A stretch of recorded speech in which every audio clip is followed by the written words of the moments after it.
ज्ञान मार्ग में जो हमें यूज करना है वो है दिव्य बुद्धि और दिव्य दृष्टि। देखो, हमारी जो दिव्य बुद्धि है वो है टीवी, और जो हमारी दिव्य दृष्टि है वो है हमारे नैन। अब लौकिक में भी टीवी देखना कितना पसंद था, कोई भी कार्टून टक टक टक करके रिमोट से चलाते रहते थे। ऐसे ही हमारी जो दिव्य बुद्धि है वो एक टीवी है, उसमें बहुत सारे चैनल्स हैं। लेकिन अभी वो चैनल्स तब इमर्ज होंगे जब आत्मा दिव्य बुद्धि को यूज करेगी। तो एक चैनल जैसे पांच स्वरूप का, वो सिंपल ऐसा नहीं है कि वो हमें एक ही लाइन में पांच स्वरूप देखना है, वो अलग अलग तरीके से भी हम देख सकते हैं। जैसे पांच स्वरूप में पहला स्वरूप संगम युग, मतलब वो है जब हम बाबा के साथ ऊपर है, अनादि स्वरूप परम धाम में। तो हम एक ऐसे देखते हैं कि मैं बिंदी बाबा बिंदी जुड़ा हुआ है, उसको सिर्फ इस तरीके से नहीं देखो, अलग रमणीक तरीके से भी देख सकते हैं। मैं बिंदी और बाबा बिंदी, ऐसे में बाबा के पास घूम रही हूँ और बाबा से रेजेस मेरे पास आ रही, ये एक अलग अभ्यास हो गया। ठीक है तो वही अनादि स्वरूप का अभ्यास। दूसरा अभ्यास जब हम सुखधाम में आए तो उसमें हम अभ्यास कैसे कर सकते हैं। एक अभ्यास है कि मैं राजा महाराजा महारानी चल रहे हैं विष्णु लक्ष्मी, एक है कि वो बैठे हुए हैं सिंहासन पर और यहाँ मंत्री यहाँ प्रजा ऐसे करके। या फिर वहां पर देखो अपने आप को उस स्वरूप में कि जब आप कृष्ण के साथ रास कर रहे हो, डांस कर रहे हो। एक वो स्वरूप देखो जहां पर एक नदी है और वहां पे शेर और बकरी इकट्ठे जल पी रहे हैं। तो ये सब संगम युग सतयुग के स्वरूप हम सेकंड दृश्य में देख सकते हैं। थर्ड दृश्य जो होता है कि मेरी खुद की पूजा हो रही है, उसमें अपने आप को देखो कि मेरी इतनी बड़ी मूर्ति बनी हुई है और मैं अपनी मूर्ति के पास ही बैठी हुई हूँ पंडित बन के, और इतने सारे भक्त हैं और वो आ रहे हैं। मैं कह रही हूँ एक एक मिनट आते हैं ना, और फिर हम कहते हैं आगे चलो आगे चलो आगे चलो, ऐसे कह देते हैं पंडित जी, सिर्फ एक मिनट के लिए रुकने देते हैं वहां पर। और वो इतना मतलब प्यार से खिला पिला रहे हैं, इतना मतलब ऐसे पूजा कर रहे हैं बहुत ज्यादा। वो स्वरूप अपना देखो कि इतना मतलब बढ़िया स्वरूप है। और उसमें एक पॉइंट ये है कि आत्मा को अनुभव करना है कि मैं कौन सी आत्मा हूँ, देने वाली, जो क्या बन गई, पूज्य से पुजारी। फिर हमारे पास अगला स्वरूप आ जाता है ब्राह्मण स्वरूप। ब्राह्मण स्वरूप में सिर्फ अपने आप को योगी स्वरूप ना देखो, अपने आप को मुरली पढ़ते हुए भी देखो।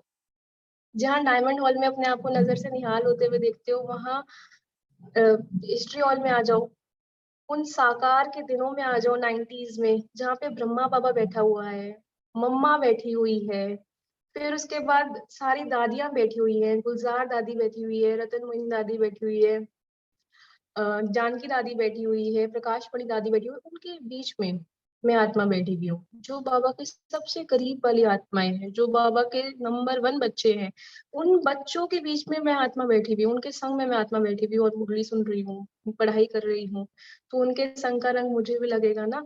तो ऐसे अपने आप को उस स्वरूप में देखो, ब्राह्मण स्वरूप में, जो 5 स्वरूप में टीवी में देखते हो ऐसे।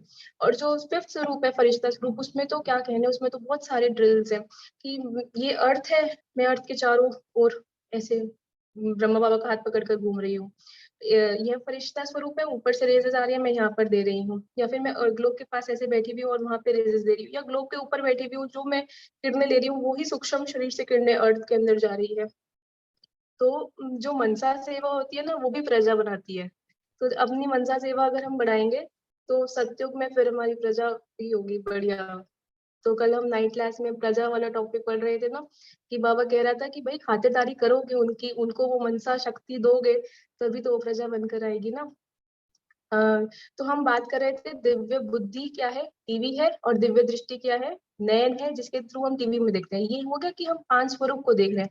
उसके अलावा भी दिव्य बुद्धि में इस समय आत्मा के पास पावर है सब कुछ महसूस करने की, अपना ये वाला जन्म भी, अपना आगे वाला जन्म भी, अपने पिछले जन्म भी।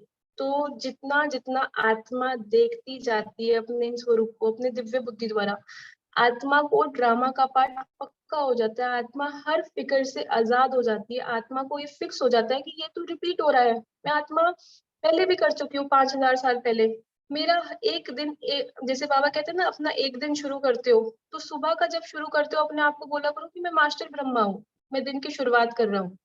दिन में जब आप कर्म कर रहे हो अपने आप को सोमान दिया करो कि मैं मास्टर विष्णु हूँ, कि मैं आत्मा पालना करने वाली आत्मा हूँ। जब रात को सोते हो अपने आप को रूप दिया करो, सोमान दिया करो कि मैं मास्टर शंकर हूँ, कि अब ये खत्म हो गया दिन, मैंने नूंद दिया जो नूंदना था।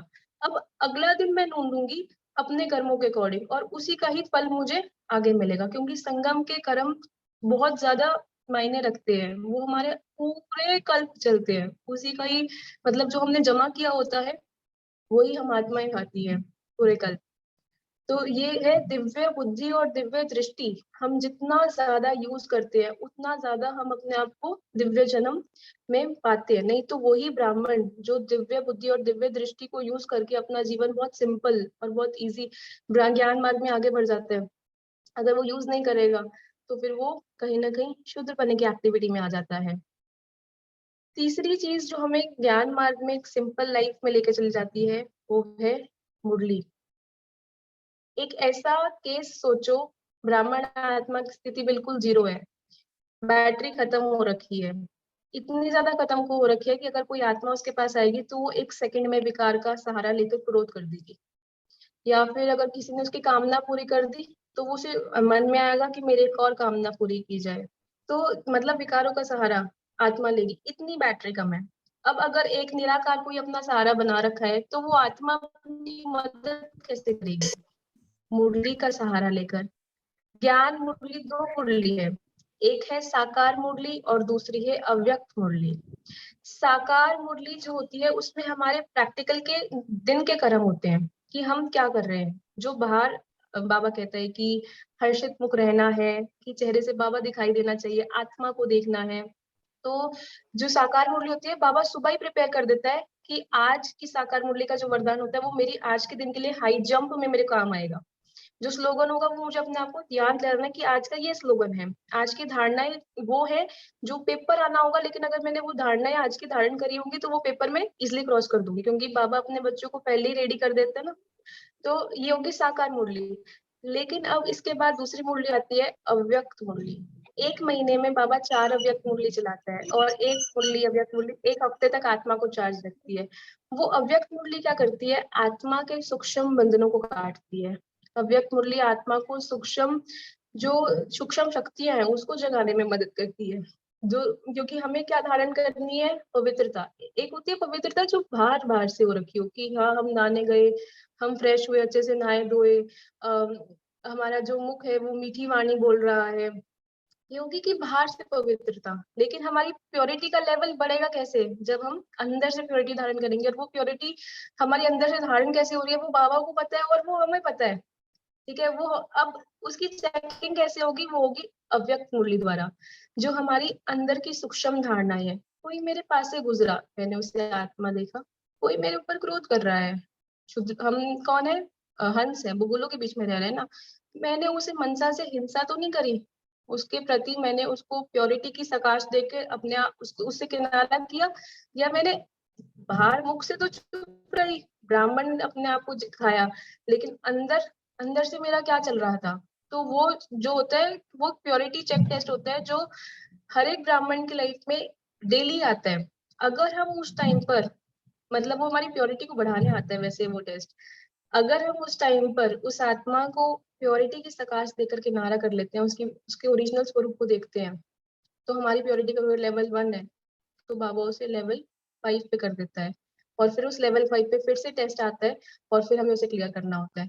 लेकिन अगर हमने विकार का सहारा लिया तो हमारी प्योरिटी कम होती चल जाती है, और हमने वो जो नेगेटिव संकल्प उठाए आत्मा को वो खुद ही महसूस होते हैं, क्योंकि जब सूक्ष्म शक्तियां जागृत हो जाती है ना, तो जो भी जिनके संग में हम रह रहे हैं उनकी सूक्ष्म वाइब्रेशंस भी हमें महसूस होने लग जाती है, तो आत्मा को वो दिन का महसूस होता है। तो इसलिए हमें अपने कर्मों पर सूक्ष्म में बहुत ज्यादा ध्यान रखना है। तो आज अगर आपको अपने ब्राह्मण लाइफ बहुत ज्यादा सिंपल बनानी है तो उसके लिए जो करना है वो है कि अपने सर्व संबंध शिव बाबा से निभाने हैं। क्योंकि हमारी बुद्धि में कोई भी याद आएगा इनमें से तो कौन याद आएगा? बाबा। और उससे पहले उसका नाम ध्यान आएगा, और वो वार्तालाप अपना अपना दिल का अनुभव बताओ, तो वो इतनी मीठी वार्तालाप होती है जो दिल को एकदम हल्का कर देती है। और ऐसा नहीं है कि ये वन वे कम्युनिकेशन है कि सिर्फ आप बाबा से बात कर रहे हो, ऐसा नहीं होता। बाबा भी आपसे बात करता है, वो आपको आपके अनुभवों से पता चलता है। एक बार का मेरा अनुभव है, मैं संकल्प से बात कर रही थी, मैंने संकल्प को कहा कि ऐसे ऐसे पढ़ाई है और ये इतनी 4 दिन में ये कंप्लीट होनी थी, लेकिन थोड़ा ढीला पड़ गई तो ये कंप्लीट नहीं होगी, और अब कल क्या होगा? उस क्वेश्चन पेपर को तो छोड़ के ही आना पड़ेगा, कुछ क्वेश्चन अटेंड हो जाएंगे, कुछ रह जाएंगे। इतनी बात करके मैंने कहा चल संकल्प कम से कम कुछ तो करते हैं, ऐसे तो नहीं करेंगे। संकल्प कौन है? मेरा दोस्त है शिव बाबा।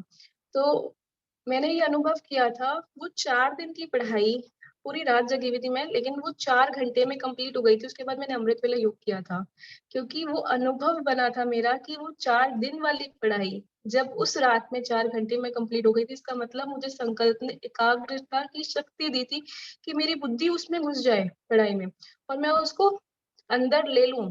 और वो मतलब इतना मक्खन की तरह मेरा टेस्ट गया था। तो ये क्या बना? मेरा अनुभव बना। इसका अर्थ है कि सिर्फ मैं बात नहीं कर रही थी संकल्प से, वो मेरी बात सुन भी रहा था, और वो मेरे वो अनुभव के उसमें रिस्पॉन्ड भी कर रहा था। प्लस जब ज्ञान मुरली पढ़ती हूँ मैं, तो ये जितने भी संबंध मैंने बाबा के साथ बनाए हुए हैं, ये एक एक करके मेरे से बात करते हैं। स्मृति मेरे से बात करती है, संकल्प मेरे से बात करता है, सुखदेव मेरे से बात करता है, रुद्र भी मेरे से बात करता है। तो ऐसे करके बहुत मतलब ज्ञान जो होता है वो मीठा मीठा करके ना बुद्धि में टपकता है। और ज्ञान मार्ग में मजा भी आता है कि हाँ सच में मेरे साथ कोई है, तो कोई मुझे रिस्पॉन्ड भी कर रहा है साथ साथ। तो ऐसे। ओम शांति।